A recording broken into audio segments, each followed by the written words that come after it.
देश की राजधानी दिल्ली, जहां हर सड़क, हर गली और हर मोहल्ले में भीड़ तो है, लेकिन भरोसा धीरे धीरे गायब होता जा रहा है। दिल्ली अब सिर्फ ट्रैफिक, मेट्रो और ऊंची इमारतों की नहीं, बल्कि लापता लोगों की राजधानी भी बनती जा रही है। हालात ऐसे हैं कि बीते 36 दिनों में 2884 लोग अचानक लापता हो गए। इनमें से सिर्फ 409 लोग ही अब तक मिल पाए हैं, जबकि 83% लोगों का अब तक कोई सुराग नहीं मिला। आंकड़ों पर नजर डालें तो दिल्ली में हर दिन औसतन 82 लोग, हर घंटे करीब 3 लोग लापता हो रहे हैं। आम आदमी पार्टी लीडर सौरभ भारद्वाज ने इस मामले को एप्स्टीन फाइल से जुड़ा होने की भी आशंका जताई है। जिस तरह से एप्स्टीन फाइल्स में बच्चे लापता होते थे और संसद में इस मुद्दे को आम आदमी पार्टी के लीडर संदीप पाठक ने उठाया।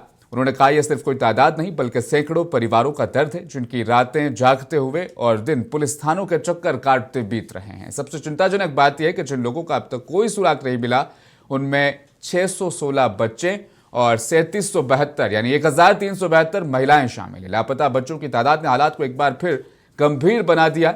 दिल्ली के लोग डर के साए में जीने पर मजबूर हैं। तफसीलात जानेंगे दिल्ली से हमारे सहयोगी नुमाइंदे गुफरान आफरीदी इस वक्त चर्चा में मेरे साथ बराह रास्त शामिल हो चुके हैं।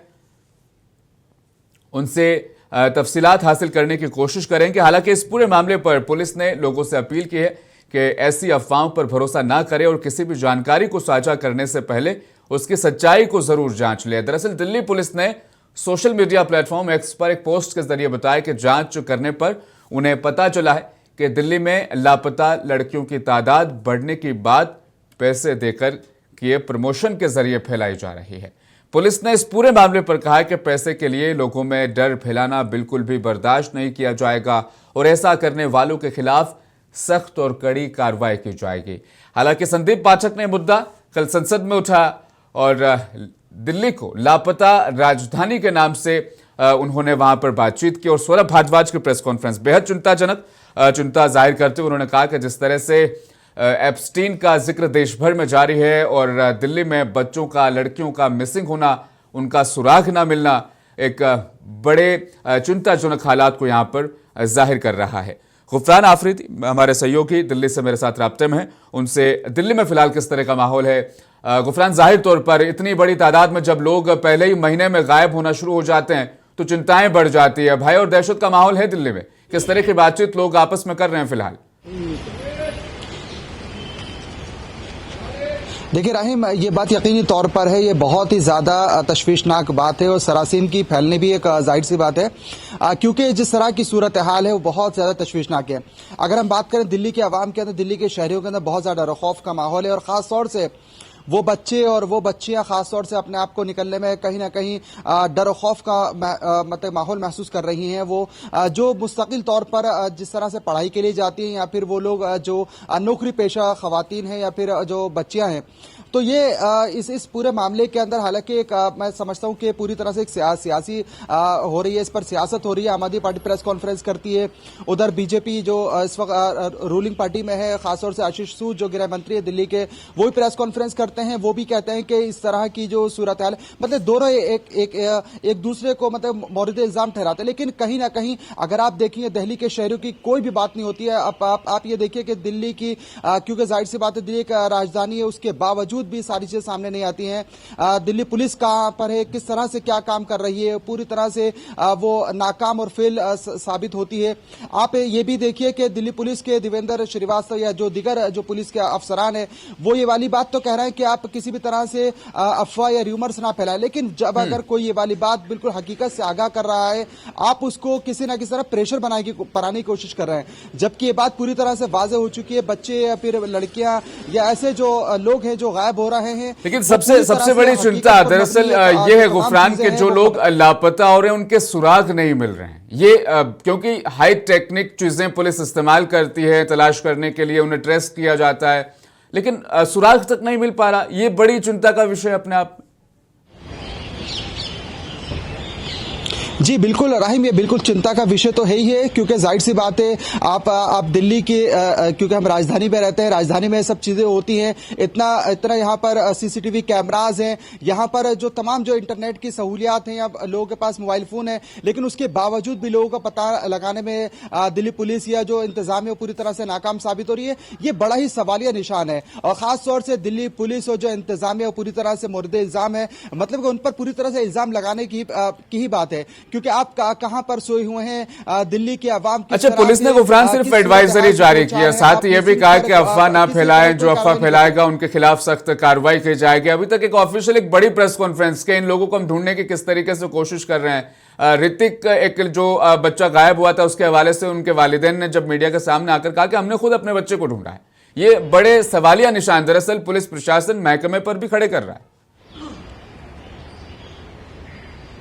जी बिल्कुल, मैंने जिस तरह से पहले कहा राहिम, अगर कोई हकीकत बताता है तो उस पर आप ये कहते हैं कि र्यूमर्स ना फैलाएं, ऐसा नहीं है, लोग गायब ही हो रहे हैं। इसी तरह से पुरानी दिल्ली के एक अतीक अहमद का ही मामला था, वो भी आज तक नहीं मिल पाया, उन्हें तकरीबन 1.5 साल का अरसा हो चुका है। इसी तरह से और भी तुर्कमान गेट से हबीबुर रहमान, जो जिनकी उम्र सिर्फ 35 साल थी, वो गायब हो गए थे, वो भी तकरीबन 10 महीने हो चुके हैं, वो भी अभी तक नहीं मिल पाते। बड़ा सवालिया निशान है हमारी दिल्ली पुलिस कहां पर सोई है हमारी, क्योंकि यहाँ पर एक पावर हाउस है, यहाँ पर जो तमाम जो मंत्री हैं, जो तमाम एमपीज हैं, वो यहाँ पर रहते हैं, लेकिन उसके बावजूद भी दिल्ली पुलिस पूरी तरह से नाकाम हो चुकी है इन तमाम लोगों को पकड़ने में, या ऐसे लोगों को सुराग पता लगाने के लिए। बड़ा ही सवालिया निशान है। इस पर मैं समझता हूं कि होम मिनिस्टर जो खासतौर से जो उनको एक्शन लेना चाहिए। बहुत बहुत शुक्रिया गुफरान, आपके जरिए से इस मुद्दे से जुड़ी जो भी अहम जानकारी होगी वो आप ही के जरिए से हम दर्शकों तक पहुंचाएंगे, किस तरीके से प्रशासन आगे इस पूरे मामले में हरकत में आती है, कितने लोगों को ढूंढ पाती है। बहुत बहुत शुक्रिया गुफरान।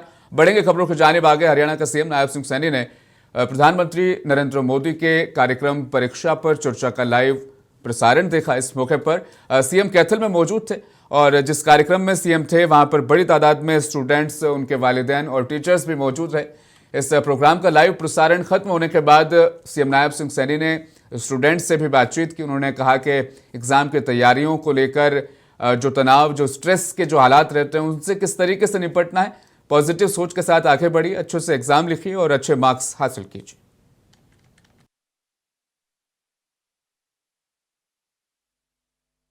मैंने कहा, आज देश के यशस्वी प्रधानमंत्री नरेंद्र मोदी जी ने पूरे देश के करोड़ों बच्चों से ई विद्या ऑनलाइन से उनसे परीक्षा पे चर्चा की है, आप उसको दिखाएं जरूर।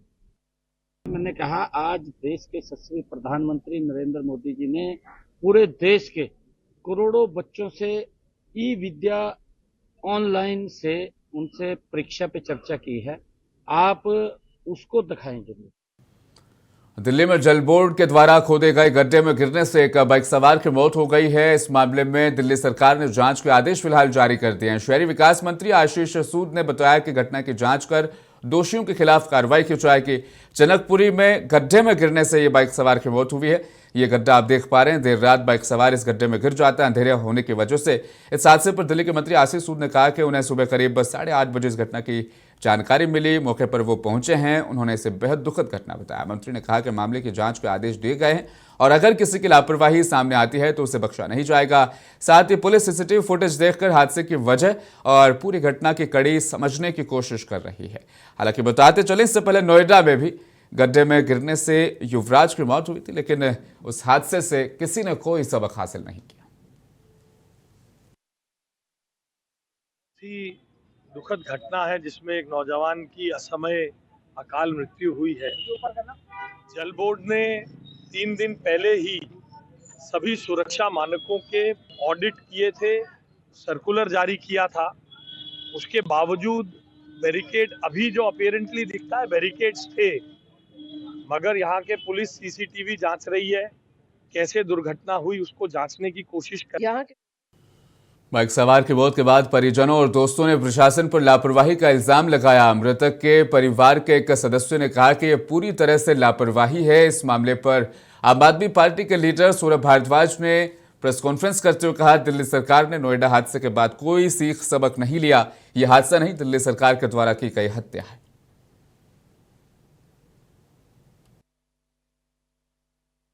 और उन गड्ढों के विषय में आरडब्ल्यूए लगातार प्रशासन को कंप्लेंट कर रही थी, या आरडब्ल्यूए से वहां पे जाके पता कर लीजिए। झूठे मंत्री आशीष सूद वहां पे सुबह सुबह बहाने बनाने पहुंचे। एडमिनिस्ट्रेटिव डिपार्टमेंट ऑफ दिल्ली जल board, which is a board, is urban development, he is the minister concerned, और ये कह रहे हैं मैंने जांच कर ली है। सुरक्षा के सारे जो जरूरत होती है वो सब थी, मगर मैंने कह दिया कि चीफ इंजीनियर जो है एक कमेटी बना के जांच कर ले। अरे जब मंत्री ने पहले ही जांच करके डिक्लेयर